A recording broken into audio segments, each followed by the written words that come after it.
రెండు తెలుగు రాష్ట్రాల్లో సంక్రాంతి శోభ నెలకొంది. ప్రతి పల్లె సంక్రాంతి వేడుకలతో కోలాహలంగా ఉంది. కానీ ఆ గ్రామం వెలవెలబోతుంది. అసలు ఆ గ్రామంలో 200 సంవత్సరాలుగా సంక్రాంతి పండుగ జరుపుకోరట. అనంతపురం జిల్లా ఆత్మకూరు మండలం పి కొత్తపల్లి కథ ఇది. పి కొత్తపల్లి గ్రామంలో గడిచిన 200 ఏళ్ల నుంచి గ్రామస్తులు సంక్రాంతి పండుగ చేసుకోవడం లేదు. ఇంటి అలంకరణ, పూజలు, దీపారాధన కాదు కదా, కనీసం ఇంటి ముందు కల్లాపు చల్లి ముగ్గులు కూడా వేయరు. సంక్రాంతి పండుగ అంటేనే ఇంటి ముందు రంగుల ముగ్గులు, గొబ్బెమ్మలు కనిపిస్తాయి.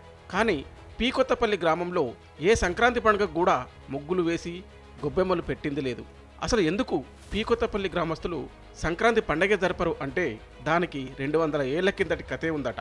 పి కొత్తపల్లి గ్రామంలోని తమ పూర్వీకులు సంక్రాంతి పండుగ రోజు సంతకి వెళ్ళి తిరిగి రాలేదని, సంక్రాంతి పండుగ రోజు సంతకి వెళ్ళిన వారు చనిపోయారన్నారు.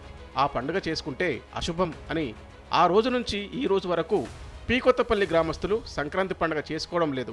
దీంతో ఏకంగా సంక్రాంతి పండుగని బహిష్కరించారు ఆ గ్రామస్తులు. మాకు వచ్చేసి సంక్రాంతి లేదు ఇక్కడ. వీళ్ళు ఫస్ట్ నుంచి పూర్వీకులు పెద్దల కాలం నుంచి చేయడం లేదంట. మేము మా అమ్మ వాళ్ళ ఇంట్లో చేసుకుంటుంటిమి.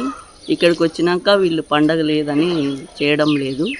మా అత్త వాళ్ళ ఇంటికి వచ్చినాకనే పండగ లేదని తెలిసింది.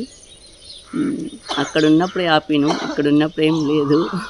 ఇక్కడ మొగనింటికి వచ్చినప్పటి నుంచి కానీ మాకు సంక్రాంతి పండుగ లేదు.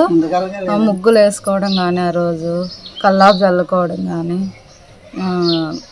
స్నానాలు చేయడం కానీ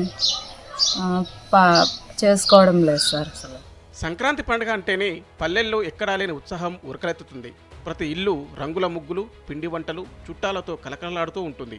కానీ ఎప్పుడో 200 సంవత్సరాల క్రితం సంక్రాంతి పండుగ రోజు సంతకి వెళ్లి చనిపోయారని పి కొత్తపల్లి గ్రామస్తులు సంక్రాంతి పండుగను జరుపుకోవడమే మానేయడం వినడానికి కాస్త విచిత్రంగానే ఉన్నా ఇది నిజం.